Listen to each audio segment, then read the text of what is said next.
Que fait Dieu quand tu pèches volontairement? Il y a 3 vérités que 99% des gens ignorent. Aujourd'hui, je vais te parler d'une phrase que beaucoup de chrétiens préfèrent éviter, mais que le Seigneur Jésus veut que nous prenions très au sérieux. Hébreux 10, verset 26 nous dit: Car si nous péchons volontairement après avoir reçu la connaissance de la vérité, il ne reste plus de sacrifice pour les péchés. T'es-tu déjà arrêté pour réfléchir à pourquoi la Bible parle avec autant de gravité? Aujourd'hui, je vais te révéler 3 vérités clés. Première vérité: pécher volontairement n'est pas une faiblesse, c'est rejeter la lumière. Nous tombons tous, nous échouons tous. Dieu le sait, il est miséricordieux. Oui, ok. Mais ici, il ne s'agit pas de tomber par faiblesse. Non, il s'agit de quelque chose de différent. Tu connais la vérité et malgré cela, tu choisis le péché. Tu entends la voix du Saint-Esprit, mais tu dis « je vais corriger ça plus tard ». Tu sais que ce chemin est dangereux, mais tu y retournes quand même. Ce n'est pas une chute, c'est un refus. La Bible dit que cette attitude te déconnecte du sacrifice du pardon. Non pas parce que le sang du Seigneur Jésus n'est pas suffisant, mais parce que tu as choisi de ne pas le recevoir. Attention, deuxième vérité, le jugement le plus sévère de Dieu n'est pas de te punir, mais de te laisser suivre ton propre cœur, de comprendre par toi-même. Romains chapitre 1 nous dit: Dieu les a livrés au désir de leur cœur. Écoute bien, hein?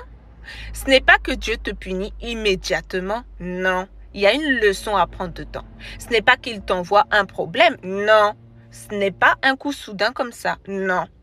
Le vrai danger, c'est quand Dieu cesse de te retenir, quand il te laisse marcher dans la direction que toi-même tu as choisie, quand il ne t'avertit plus, quand il ne te dérange plus, quand Dieu garde le silence.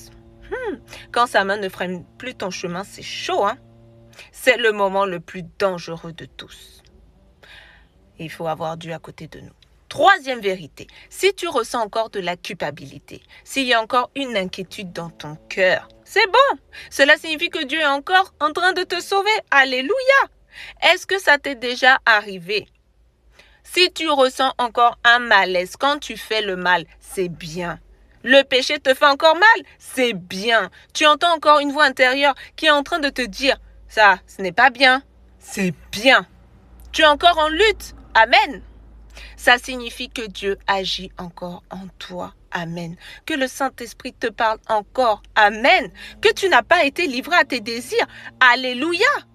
Ce qui est vraiment mortel, ce n'est pas la lutte, c'est de ne plus rien ressentir, comme un mort. Pécher sans douleur, continuer comme si tout allait bien, non. La lutte, c'est un signe de vie spirituelle. Celui qui lutte peut être restauré. À la fin, nous devons comprendre une chose très, très, très importante. Le péché ne détruit jamais d'un seul coup. Il nous consume le cœur petit à petit.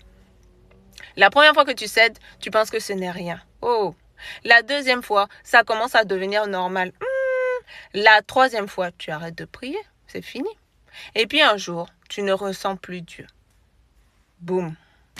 Ce n'est pas Dieu qui s'éloigne de toi, non. C'est ton propre cœur qui le repousse peu à peu. Voilà le problème, voilà le danger.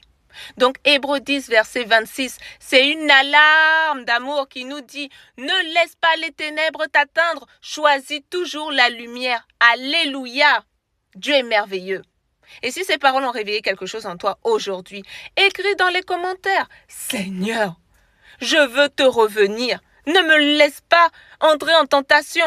Si tu veux comprendre comment te préparer concrètement, vraiment, à accueillir le retour du Seigneur, tu es le bienvenu dans ce groupe.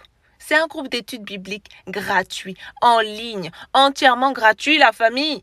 Chaque soir, à 20h, on lit ensemble la parole de Dieu. On partage les signes du retour de notre merveilleux Seigneur Jésus et on échange sur la repentance et la délivrance du péché.